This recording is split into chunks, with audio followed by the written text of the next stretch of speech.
অবশেষে কিন্তু প্রতীক্ষার অবসান হতে চলেছে, কারণ বহু প্রতীক্ষিত ফুড এসআইয়ের যে নোটিফিকেশন আসার কথা ছিল সেই নোটিফিকেশন কিন্তু আসছে।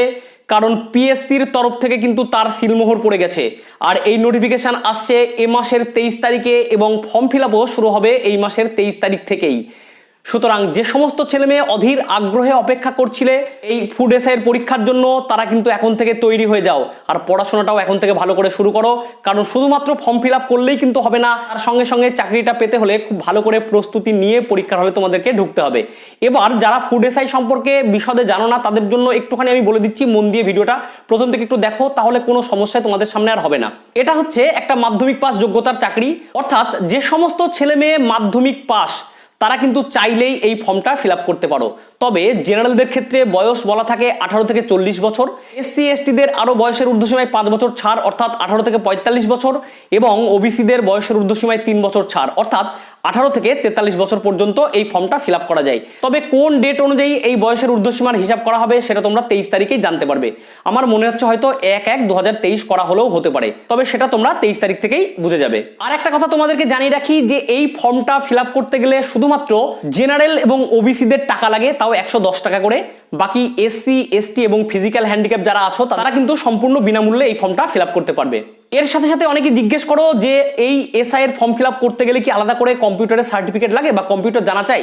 দেখো একটা কথা পরিষ্কার বলি, এক্ষেত্রে কিন্তু কম্পিউটারের আলাদা কোনো সার্টিফিকেটের উল্লেখ থাকে না, অর্থাৎ তোমার সার্টিফিকেট আছে কি নেই সেটা কিন্তু প্রযোজ্য না এই ফর্ম ফিল আপ করতে গেলে। আর একটা বিষয় কিন্তু তোমাদের জানা দরকার যে ফুড এসআই এর পরীক্ষাটার দুটো সিস্টেম আছে, একটা হচ্ছে লিখিত পরীক্ষা হয় আর একটা হচ্ছে ইন্টারভিউ হয়।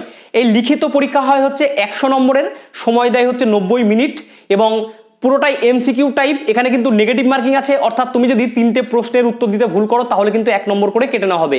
এটা ভেরি ভাইটাল, এটা কিন্তু জেনে তারপর পরীক্ষাটা ঠিকঠাক দেবে। আর সিলেবাসে থাকে হচ্ছে তোমার 50 নম্বরের অঙ্ক আর 50 নম্বরের জিকে। সুতরাং অঙ্ক আর জিকে পার্টটা কিন্তু খুব ভালো করে তোমাদেরকে দিতে হবে। এই 100 নম্বরের পরীক্ষায় তুমি যদি ভালো স্কোর করো, তুমি যদি র্যাঙ্কিংয়ে আসতে পারো, তাহলে কিন্তু তুমি 20 নম্বরের ইন্টারভিউ দিতে পারবে। আর এই টোটাল 100 লিখিত পরীক্ষা প্লাস 20 নম্বরের ইন্টারভিউ, অর্থাৎ 120 নম্বরের মধ্যে কিন্তু মেরিট লিস্ট টাঙানো হবে। যাই হোক, আর একটা কথা জানিয়ে রাখি, তোমরা যারা চাকরি পাবে তাদের কিন্তু ডকুমেন্ট ভেরিফিকেশনের ব্যাপারটাও আছে। সুতরাং কোনো রকম মিথ্যা যদি কিছু থাকে তাহলে ধরা পড়ে যাবে, বাদ চলে যাবে। আর ডকুমেন্ট ভেরিফিকেশনটা কিন্তু খুব ভাইটাল। পরীক্ষার প্রশ্নপত্র কিন্তু বাংলা ইংলিশ দুটোতেই হয়, সুতরাং চাপের কিছু নেই, যার যেটা সুবিধা সে সেটাই কোশ্চেনটা পড়তে পারবে। তবে বাংলাটা খটোমটো লাগলে অর্থাৎ বুঝতে না পারলে কিন্তু ইংলিশটা ধরে পরীক্ষা দিয়ে এসো, কারণ যদি কোনো প্রশ্ন ভুল থাকে তখন কিন্তু ইংলিশ প্রশ্নপত্রটা দেখা হয়। অনেকের মনে প্রশ্ন থাকে যদি কেউ এই ফুড এসআই এর চাকরিটা পায় তাহলে তার কাজের ধরনটা কি? দেখো, কাজের ধরন চাপের কিছু না, শুধু চাকরি পাওয়াটাই চাপের। কারণ হচ্ছে তুমি যদি ফুড এসআই হিসেবে নিযুক্ত হও পিএসসির তরফ থেকে, তাহলে বিভিন্ন রেশনিং ব্যবস্থা সামলানো, সেখানে কোনো দুর্নীতি হচ্ছে কিনা, খাদ্যে রং মেশানো হচ্ছে কিনা, মানে এই সংক্রান্ত যাবতীয় বিষয় দেখা হয়। আবার চাষবাসের ক্ষেত্রে পরিবেশ বিরোধী কিছু চাষ হচ্ছে কিনা, এই সমস্ত বিষয়গুলো কিন্তু এসআইকে দেখতে হয়। তবে তুমি ভাবতেই পারো যে হয়তো তুমি হায়ার স্টাডিজ করে রয়েছো, তাহলে মাধ্যমিক পাশের একটা চাকরি যেখানে স্যালারিও খুব বেশি না, তাহলে তুমি এই চাকরিটা কেন করবে? দেখো, তুমি যদি এসআই হিসেবে ঢুকতে পারো একবার, তাহলে শুরুতে তোমার স্যালারি হবে ওই 27,000 টাকা মতো। তারপরে কিন্তু একে একে পদোন্নতি রয়েছে। তুমি একদম সিজিএল র্যাঙ্কের একটা অফিসার যেভাবে স্যালারি পাই, পরবর্তীতে তুমি কিন্তু সেই র্যাঙ্কে প্রায় পৌঁছে যেতে পারবে। আমি পরপর ধাপগুলো একটু বলে দিচ্ছি, শুনে নাও। দেখো, তুমি যখন এসআই হিসেবে নিযুক্ত হবে তখন তোমার গ্রেড পে থাকবে 2600 টাকা, এটা হচ্ছে মাধ্যমিক পাসের চাকরি। এরপর ইন্সপেক্টর পদে তুমি উন্নীত হবে, তখন তোমার গ্রেড পে কিন্তু 3600 টাকা হয়ে যাবে, এটা হচ্ছে এইচএস এর লেভেল। এরপর আসছে হচ্ছে চিফ ইন্সপেক্টর, যেখানে গ্রেড পে হচ্ছে 3900 টাকা। তাহলে বুঝতেই পারছো স্যালারি কিন্তু হুড়ুর করে বাড়ছে, আর এটা হচ্ছে গ্র্যাজুয়েট লেভেল। এরপর আসছে দেখো তোমার পদোন্নতি হয়ে ডিস্ট্রিক্ট রেশনিং অফিসার অথবা সাব ডিভিশনাল কন্ট্রোলার, যেখানে গ্রেড পে হচ্ছে 5400 টাকা। আর লাস্ট আসছে তোমার ডিস্ট্রিক্ট কন্ট্রোলার অথবা ডেপুটি ডিরেক্টর, যার গ্রেড পে কিন্তু 6600 টাকা। তাহলে বুঝতেই পারছো স্যালারি কোথায় পৌঁছে যাবে এবং তোমার পদোন্নতিটা কোন পর্যায়ে ঘটবে। তবে এটা তো একদিনে হবে না, তার জন্য কিন্তু তোমাকে সময় দিতে হবে। তোমাকে দীর্ঘ প্রায় 10 থেকে 15 বছর পর তুমি এই পদোন্নতি একদম চূড়ায় গিয়ে পৌঁছাবে।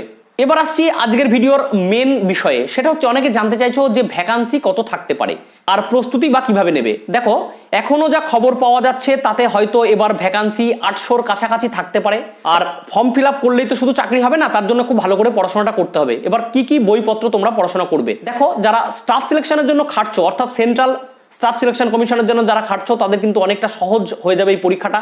তবে যারা নতুন তারা কিন্তু পারলে এই বইগুলো ফলো করো। বিশেষ করে তরুণ গোয়েলের বাংলা একটা জিকে বই আছে, ওই জিকে বইটা একদম কারেন্ট কিনে নেবে, 2023-এর ওই বইটা ভালো করে পড়ো। আর সুবীর দাসের অঙ্ক বইটা খুব ভালো করে পড়ো।